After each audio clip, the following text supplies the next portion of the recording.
தொடர்ந்து பிரச்சாரம் பண்ணிட்டு வரேன். இதுவரைக்கும் பொறுமையாக இருந்தவங்க எல்லாரையும் பார்த்து நான் கேட்கிறது என்னன்னா, நம்ம வெற்றி வேட்பாளர்கள் வெற்றி பெற்று நம்ம விழுப்புரம் தொகுதிக்கு என்னெல்லாம் வாக்குறுதிகள் இதுவரைக்கும் இருந்த எம்பிக்களாக இருந்தவர்கள் செய்யலையோ அத்தனை வாக்குறுதிகளையும் அதிமுக தேமுதிக ஒன்றாக இணைந்து அந்த வாக்குறுதிகளை உறுதியாக உங்களுக்காக நிறைவேற்றி வைப்போம் என்பதில் யாருக்கும் மாற்று கருத்து வேண்டாம். இன்னைக்கு விழுப்புரம் என்ன சும்மா சாதாரணமா யோசிச்சுப்பாங்க. இங்க கல் மரங்களும் கொண்டிருக்கிற கல் பூங்கா எத்தனையோ ஆண்டுகளுக்கு முன்னாடி உருவானது, 3000 ஆண்டுகளுக்கு முன்னாடியே உருவானது. அது மட்டும் இல்லை, பாறை ஓவியங்கள் இங்கு பிரசித்தி பெற்றது, கிரானைட் கற்கள் இங்கு பிரசித்தி பெற்றது. விவசாயத்தை மட்டுமே நம்பி 80% மக்கள் விழுப்புரம் மாவட்டத்திலே வாழ்ந்து கொண்டிருக்காங்க. அதுல 70,000 ஏக்கர் வெறும் கொய்யா சாகுபடி இந்த விழுப்புரம் மாவட்டத்தில் நடந்து கொண்டிருக்கிறது. 50,000 ஏக்கர் மரவள்ளி கிழங்கு சாகுபடி இந்த விழுப்புரம் மாவட்டத்திலும் கள்ளக்குறிச்சி மாவட்டத்திலும் நடக்குது. 1,00,000 ஏக்கர் சவுக்கு மரங்கள் இருக்கிறது. நான் இங்க தலைவரோட எல்லா இடத்துக்குமே போயிருக்கேன்.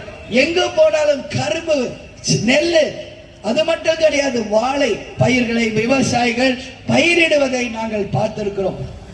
தலைவரை பொறுத்த வரைக்கும் எப்பவுமே சொல்வார், நமக்கு எப்படி 2 கண்கள் முக்கியமோ அது மாதிரி தமிழக அரசியல் வரலாற்றை நம்ம மக்கள் ஜெயிக்கணும்னா விவசாயமும் நெசவும் என்றைக்கு ஜெயிக்கிறதோ அன்றைக்குதான் நமது மக்கள் வாழ்ந்ததாக ஒரு சரித்திரம் இருக்கும் என்பதை கேப்டன் அவர்கள் எப்பொழுதுமே சொல்லிக் கொண்டிருப்பார்.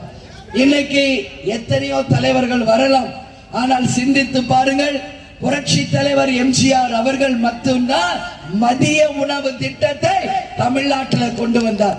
புரட்சி தலைவி அம்மா அவர்கள் தான் அம்மா உணவகங்களை அமைத்து ஒரு தாயாக அனைவருக்கும் உணவளித்தார்.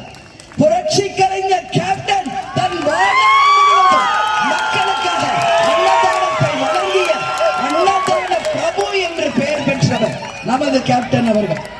இன்றைக்கும் தலைவர் அவர்கள் மறைந்தாலும் கேப்டன் நினைவகத்திலே தினந்தோறும் குறைந்தது 2000 10,000 பேருக்கு தலைவரை தரிசிக்க வர அத்தனை பேருக்குமே தலைவர் சார்பாக அன்னதானத்தை நாம் வழங்கிக் கொண்டிருக்கிறோம். உங்கள் அண்ணியாக இல்லை, உங்கள் அன்னையாக தலைவர் விருப்பம் என்னவோ அதை வாழ்நாளில் நான் நிச்சயம் செய்தே காண்பேன். அந்த அன்னதானமும் தலைவர் செய்த உதவிகளும் நிச்சயமாக கடைசி வரைக்கும் செய்வேன் என்பதை உங்ககிட்ட நான் உறுதி அளிக்கிறேன்.